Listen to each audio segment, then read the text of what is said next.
Hey, what's up, everybody? Pat here, great for recovering alcoholic and addict, just like every day. Guys, please don't forget to subscribe, leave the video a like, drop me a comment, and by all means, share it with somebody who might get something out of it.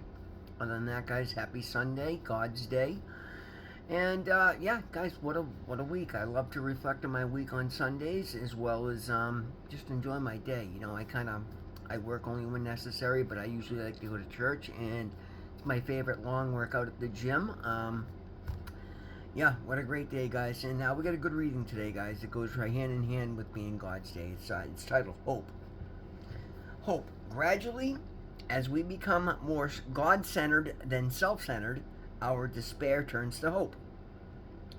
As using addicts, despair was our relentless companion. It colored our every waking moment. Despair was born of our experience in active addiction. No matter what measures we tried to make our lives better, we slid ever deeper into misery. Attempts we made to control our lives frequently met with failure.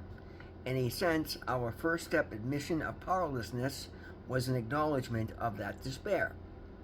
Steps 2 and 3 lead us gradually out of the despair and into new hope, the companion of the recovering addict. Having accepted that so many of our efforts to change have failed, we come to believe there is a power greater than ourselves. We believe this power can and will help us. We practice these beliefs as an affirmation of our hope and desire for a better life. Turning to this power for guidance, as we come to rely more and more on a higher power for the management of our day-to-day lives, the despair that arose from our experience with our own self-will disappears. And then the affirmation is, just for today, I will reaffirm my reliance on my higher power, because with it there is hope. And guys, it's as you guys, I've made it perfectly clear in this channel. This is absolutely a higher power God channel, God, and that's because, guys, I aligned myself with my higher power. Saying a prayer is literally what started me on this road to freedom, this road to recovery from addiction, and this road to actually living a life that actually is worth living. And I absolutely love my life today, guys. I'm so incredibly happy that I've finally was beaten into willingness, and I've beaten into submission and developed the willingness to just look outside of myself. Because, guys, what kept me, and I've said this so many times, what kept me stuck in addiction was my own free will. Now, I truly believe, and again, I can only share my beliefs, and no, I'm not a professional. Always do your own due diligence, but, you know, group conscious and recovery is, you know, typically follows these guidelines. But for myself, free will is the biggest gift that we've ever been given, right? It's what separates us from the animals. It's what allows us to determine our own futures, what matters to us. You know, it allows us to collaborate with each other and look at things from different ways and find different. I mean, look at the progression we've made as a species. It's amazing, and that's all a gift of free will. But for those of us suffering from addiction and alcoholism, it's typically our free will that becomes a curse. And at least that's exactly what happened for me. My free will turned into a self-reliance and in a isolation from anything positive in my life. Like, I thought that I had to have all the answers. I had to be, you know, capable of everything. And then what that did is that led me to despair. And that despair kept me from wanting anybody to get too close to me, because I had to, you know, put up this outwardly act of being okay, and I was not okay, guys. I was falling apart for years, and I was just trading one loss for another, and then the stakes would get bigger and bigger as they went. And guys, I'm a very hard worker, so yeah, of course, there was glimmers of you know, decency or you know, opportunity, because every so often I could fool something, right? But the problem was, guys, I was always doing something wrong. I was taking my free will, that beautiful gift that God is instilled in all of us. And again, my higher power, God, call yours what you will. The last thing I ever want to do is box anybody out. I use it as a term because that's the only term I know. The underlying resonance, the guiding force on in this universe, on this world, in the multiverse, is whatever, you know, whatever, however expansive this all is, and it's way more than we're aware of. But clearly, there is an energy keeping all this together. There's an intelligence to the design of everything. So clearly, there's some form of a higher power amongst us. None of us created any of this, guys. We are, whether we're an experiment or whether you believe like I do that we are just a creation, an extension of our source, our God, and it's my choice to believe that, and I'd like to believe that, and that's what I believe. But aligning with it has made all the difference. Just giving reverence to it, guys. Accepting that it exists is step one. Step one in faith, not in recovery steps. Step one in recovery is admitting you have a problem, and every one of us in recovery at some point had to throw that out there. And it's funny, most of us had admitted we had a problem I shouldn't say most of us. I can only speak for myself. I knew I had a problem since I was a teenager, guys. I never drank and drug like other people, and I knew that. As crazy as this is to say, I was a blackout drinker from day one. And in those early days, I thought everybody did. I didn't know I had I didn't know it was different. I thought everybody woke up after having a couple of drinks and had no recollection of anything that happened the night before. I thought that's just what happened when you drank. And then as I get older, and I'm not much older, but as time went on, I started to understand that was a problem. That was a sign indicative of me having an issue with alcohol. I'm allergic to alcohol, and then we started adding drugs into it, and because again, I finally the repercussions for my drinking got to be too expensive. I was no longer willing, and I also that the little bit of decency I still had in me at that point made me realize that I was going to hurt somebody because, for myself, I would drink, I would get wild, I would black out, and I'm a mechanic. I was, also grew up racing dirt bikes and, just everything fast, high speed. I drove extremely fast. I drove like a complete asshole. But then when I black out drunk, I would, always give away my keys before I went drinking, leave my vehicle somewhere else. But yet, time and time again, I would wake up in my car or wake up in my truck and in some pitfall, and thank God having not hurt anybody, or I'd wake up in a cell, not having any idea how I got there. And yet, I continued to think I could just put these safeguards in place and be okay, knowing full well, no, that wasn't. I'm very good at overcoming obstacles, and even though I would give somebody else my keys, I'd hotwire a truck, or I have a spare key, or I'd leave my truck on the other side of town, and yet somehow I'd find a ride, or I'd hitchhike, or I'd walk, and for no reason, guys. I'd be home at 3 o'clock in the morning, falling down drunk, and yet somehow decide I have to go walk 2 miles to get my truck to drive it home. Like, that's the mistakes I made. So I finally understood I could no longer do that. The problem is I didn't have a recovery program. I didn't have a higher power. I didn't have faith. I didn't have anything to replace it with. So I just replaced it with drugs. And that just started, bigger pitfalls, really. Initially, it was the cocaine and the uppers, and eventually a car accident led me to the downers, the opiates, and that was the end of it, guys. That's a wrap. And I knew, and here's the thing, guys, I said for years, I will never do a drug that when you do it regularly brings you down to the point where you have to do more of that drug just to get back to zero. Like, I knew the insanity of that. I refused that for years, but as soon as they were doctor prescribed, I was off and running, and I didn't manage to get a hold, get a control of that for 20 years. Because I didn't have God in my life. The insanity of it now when I look back is because I was terrified. The couple of times I got enough trouble that I would pray, I would immediately see a result, and it was never the result I wanted. I would pray to get me out of trouble, and I'd get arrested the next day, and that got me out of my trouble because I had to go face my bullshit. There's no way around that. They're not, there's no other way. And yet, when I realized that, I was terrified. So I called myself an atheist, yet fully fearing the alignment of prayer and belief in God. And I thought if I could ignore it, it would go away. And that's just absolute insanity, guys. And what that brought me was 20 years of just hell. Absolute hell. I'm talking, ending up homeless on the streets, dying a couple of times, being sentenced to prison 15 times, and at the same time trying to be a decent person. Trying to work hard and trying to build things and try to buy houses and get married and have families and wondering why I left nothing but a massive trail of wreckage in my past. Well, somehow, because this all started with the prayer, and thankfully somebody asked me to say a prayer one night, and that changed everything, guys. Like, I started to see the first miracle that manifested in my life after I said a prayer that night was my ability to stop paying attention to what I was doing, to actually acknowledge that what I was doing was not working, and that I didn't like it, and I wasn't happy, and it had to change.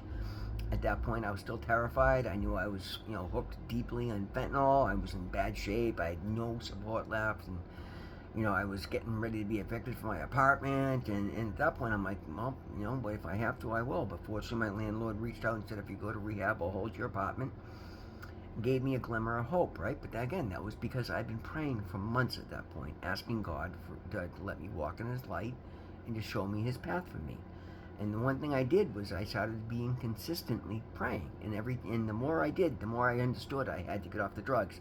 When I didn't take any action, God started putting messages directly. Like, guys, literally, I would wake up every day, and somewhere during the day, I'd hear 5 or 6 different messages saying, drugs are killing you, get off the drugs, shed that which doesn't serve you.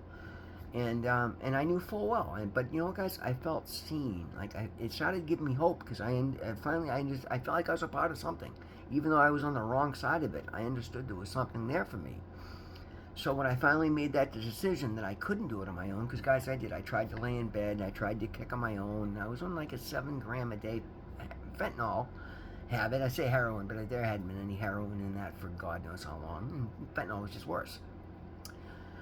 I almost killed myself trying to do so, thinking that I could just, because I said a prayer, that suddenly God would just take it off my shoulders. And again, thank God He didn't, because the horrors of that, guys, I've detoxed 1,000 times in jail. 3 days, lay in bed, get up and start, being okay. I walked into a rehab voluntarily, and for 12 days, I was sicker than I even know how to describe. Like, everybody in there was like, Jesus, you're really going through it. Even the nurses were ready to send me to the hospital, thinking that I had the flu on top of being, withdrawals. But no, I had asked God to make sure I would never go backwards again, and He gave me what I needed, enough pain to catch my attention, enough misery for 12 days that it scared the life out of me. I thought I'd done irreversible damage to my body. So, as I started to get better, I started to pray more and read about scientific prayer, and actually engage the classes that they had at the rehab, and I became a shining star of sobriety. Like, I became someone that deeply and desperately wanted it, knowing full well that if I slip backwards, it takes me a decade to get back into rehab, and in that decade of misery, I was already too low and too weak. I wouldn't survive it. And I knew full well if I went back, I'd be dead. And I had been given a glimmer of hope. I don't want to be dead. So I buckled down, right? I doubled down, and every day I would double down and dive deeper, and guys, and all of a sudden I started to get these intuitive messages, and after I would pray, because I started to meditate. That's why I also advise meditation. Now, prayer is a form of meditation, but guys, go deeper into it, because a lot of times, for myself, I see prayer is where you ask your questions and you give your reverence, and then meditation is where you start to receive your answers. And it's just a matter of quieting your mind, and that's basically what meditation does. It aligns you with the governing resonance of the universe, and it allows you to remove yourself from the equation. And that's the most beautiful thing I ever did, was removing myself, because I was the failure in the equation. I with myself, my free will was what was causing the problem. So I needed to find a way to remove myself from the equation and still exist in my body. And I did that by prayer and meditation, and then following and taking action, blind faith, on every suggestion that was given to me, whether through somebody else or whether through my intuition, my answers from my meditations.